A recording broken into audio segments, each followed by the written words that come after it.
नमस्कार मेरे प्यारे भाइयों और बहनों, आप सभी का दुखी इंसान 2.0 पर स्वागत है। दोस्तों, आज के इस आर्टिकल जरिए में आपके साथ संपूर्ण गीता सार हिंदी में शेयर करने वाला हूं, जो आपके जीवन को पूरी तरह से बदल देंगे। दोस्तों, यह आर्टिकल आप सभी के लिए बहुत ही स्पेशल और जीवन को बदल देने वाला साबित होने वाला है। इसीलिए इस भगवद गीता उपदेश इन हिंदी आर्टिकल को अंत तक ध्यान से जरूर सुनिए। तो बिना समय को गवाए चलिए आर्टिकल की शुरुआत करते हैं। भगवद गीता कहती है कि इस सबसे बड़ी परीक्षा के लिए परमात्मा ने प्रकृति का निर्माण 5 तत्व हवा, अग्नि, जल, पृथ्वी और ईथर से किया, जिन्हें हम छू के, चख के, सूंघ के और देख के हम समझ सकते हैं। पर खुद परमात्मा इन 5 इंद्रियों के समझ से बाहर हैं। उन्हें आत्मा इन इंद्रियों से नहीं जान सकती। आत्मा 5 इंद्रियों के साथ वैसे ही है जैसे एक लोहे का रोबोट, जिसे अपने बनाने वाले का कोई पता नहीं। अर्जुन को भी परमात्मा का विराट रूप देखने के लिए भगवान कृष्ण ने दिव्य नेत्र दिए। भगवद गीता समझाती है कि आत्मा अजन्मी है। इसे कोई मार नहीं सकता, कोई जला नहीं सकता, डूबा नहीं सकता, काट नहीं सकता।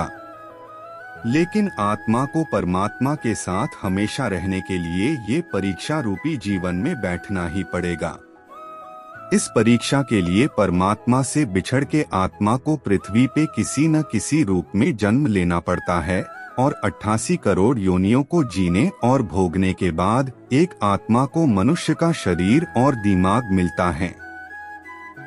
इस सबसे बड़ी मर्यादाओं की परीक्षा में बैठने के लिए हर मनुष्य को इस पूरी परीक्षा के दौरान तरह तरह की अच्छी और बुरी भावनाओं की चक्रव्यूह में अपने ही भाई बहन और मित्रों के साथ डाला जाता है, जिसमें हर आत्मा को अपने अंदर के तामसिक और राजसिक अवगुणों से निकल के सात्विक जीवन में प्रवेश करने के मौके मिलते हैं।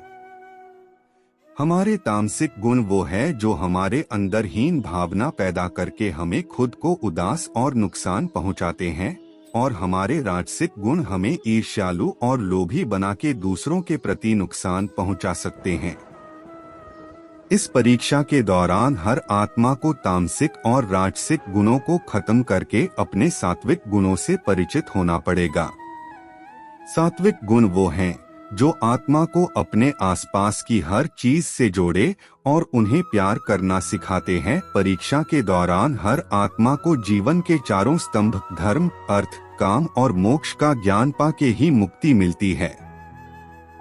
यही वो द्वार है जिन्हें समझकर ही आत्मा परमात्मा को समझ सकती है। पहला द्वार धर्म का है और शेर इसका प्रतीक है। धर्म वही है जो गीता में लिखा हुआ है। धर्म वही है जो धारण किया हुआ है, जिसे आपका दिल मानता है।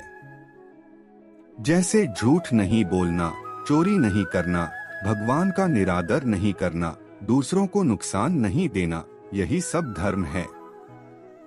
और हर आत्मा को अपने जीवन काल में हर समय धर्म का पालन करना होगा और उसकी रक्षा करनी होगी। दूसरा द्वार अर्थ का है और घोड़ा इसका प्रतीक है। हर आत्मा अपने हर जीवन काल में अपने पृथ्वी पे होने का अर्थ या मूल कारण समझेगी। इस जिंदगी में भोगने वाली चीजें और रिश्तों का आनंद लेगी। अच्छा बेटा और अच्छी बेटी, अच्छा भाई या अच्छी बहन, अच्छा पति या अच्छी पत्नी बनके हर दुनियावी रिश्ते पर खरी उतरेगी और इस परीक्षा को पास करेगी। तीसरा द्वार काम का है। भगवद गीता समझती है कि हर मनुष्य के अंदर काम, क्रोध, लोभ, मोह, अहंकार और ईर्ष्या जैसी 6 भावनाएं हमें अपने और दूसरों के प्रति नुकसान पहुंचा सकती है। इन भावनाओं को हर मनुष्य को हमेशा अपने नियंत्रण में रखना होगा, क्योंकि इनके बहाव में किया हुआ कोई भी काम हमारे जीवन भर की परेशानी का कारण बन सकता है और एक आत्मा संतोष और सादगी से इन भावनाओं पर हमेशा के लिए विजय पा सकती है। चौथा स्तंभ मोक्ष का है और हाथी इसका प्रतीक है। इस परीक्षा रूपी जीवन में हर मनुष्य हर समय कुछ इच्छाएं रखता है। कुछ इच्छाएं एक ही जन्म काल में पूरी हो जाती है, पर कुछ अधूरी रह जाती हैं और उनके पूरा होने के लिए आत्मा को वापस पृथ्वी पर आना पड़ता है। भगवद गीता समझाती है कि हमारी इच्छाएं ही मूल कारण है हमारे पृथ्वी पर वापस आने का, और अगर हम कोई भी इच्छा न रखें तो हम इस जीवन और मृत्यु से मुक्त हो सकते हैं। ये द्वार माफी का भी है। जिन्होंने आपके साथ बुरा किया उनको माफ करके और जिनसे आपने बुरा किया उनसे माफी मांग के मुक्ति पाई जा सकती है। जब तक आत्माएं इन चारों दरवाजों धर्म, अर्थ, काम और मोक्ष को समझ नहीं लेती, तब तक इस आत्मा को बार बार मनुष्य के रूप में आना ही पड़ेगा। परीक्षा का समय खत्म होते ही आत्मा शरीर और अन्य सब वस्तुओं का त्याग कर देती है। जो भी संसार में रहकर बनाया वो अब किसी और होगा और आत्मा अपने कर्मों के फैसले के लिए चली जाती है। आत्मा के अच्छे बुरे कर्मों का हिसाब होता है। अपने अच्छे कर्मों के लिए आत्मा कुछ वक्त के लिए स्वर्ग और दुष्कर्मों के लिए नर्क चली जाती है।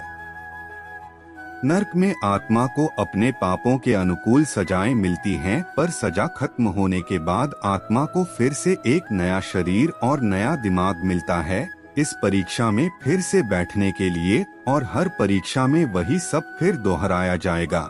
जिंदगी के चार स्तंभ धर्म, अर्थ, काम और मोक्ष को समझने के लिए हर जन्म में अपने कई जन्मों के कर्मों के हिसाब से हर आत्मा को कभी अच्छे तो कभी बुरे हालातों से जाना पड़ता है। लेकिन जब तक आत्मा परमात्मा के साथ योग को नहीं समझ लेती तब तक वो मुक्ति नहीं पा सकती। भगवद गीता समझाती है कि मनुष्य अपने शरीर, दिमाग या दिल से भगवान को पा सकता है। शरीर द्वारा किए कर्मों के माध्यम से परमात्मा को पाने को कर्मयोग कहते हैं। ऐसे कर्म जो परमात्मा की इच्छा से हो और दूसरों के कल्याण के लिए हो। वाल्मीकि ने रामायण लिख के, श्रवण ने अपने माता पिता की सेवा और उन्हें चार धाम की यात्रा कराकर अपने कर्मों द्वारा परमात्मा को पाया। श्रीमद् भगवद गीता समझाती है कि एक आत्मा दिमाग से भी परमात्मा के साथ योग लगा सकती है। इसे राज योग कहते हैं क्योंकि दिमाग या मस्तिष्क सब इंद्रियों का राजा है। एक मनुष्य अपनी आस्था, श्वास प्रणाली, अभ्यास, साधना और तपस्या से परमात्मा को इस योग के रास्ते पा लेता है। इस योग को समझने के लिए हमें अपने अंदर की एनर्जीज, शक्तियों यानी चक्र और कुंडलिनी को समझना पड़ेगा। आत्मा मस्तिष्क से ध्यान लगाकर परमात्मा के साथ योग लगा सकती है। शंकराचार्य, स्वामी परमहंस, स्वामी विवेकानंद और उनके जैसे कई योगी इस योग के रास्ते परमात्मा के साथ संधि लगा पाए। परमात्मा भगवद गीता में कहते हैं कि अगर किसी आत्मा को धर्म ना भी समझ आए, योग न भी समझ आए, पर अगर वो मेरी शरण में आ जाए तो मैं उसके सारे पाप माफ कर देता हूँ। परमात्मा को ऐसी दिल की गहराइयों से पुकार के पाने को भक्ति योग कहते हैं। चैतन्य महाप्रभु, मीराबाई और भगवान हनुमान इस योग के सबसे बड़े उदाहरण हैं। लेकिन कभी आत्मा अपने होने का मूल कारण भूल के धर्म का उल्लंघन करे या पाप के रास्ते पर निकल जाए तो उसे ठीक करने के लिए परमात्मा को खुद किसी रूप में पृथ्वी पे जन्म लेते हैं। तो मित्रों, आइए श्रीमद् भगवद गीता को पूरा पढ़ के इस जिंदगी के असली मायने समझें और परमात्मा के साथ योग लगाएं। अगर आपको यह भगवद गीता का सार पसंद आया तो इसे औरों के साथ जरूर शेयर करें ताकि सब आत्माएं अपने यहाँ होने का मूल रूप समझ सके और इस जन्म और मृत्यु से मुक्ति पाके हमेशा परमात्मा के साथ रह सके। धन्यवाद।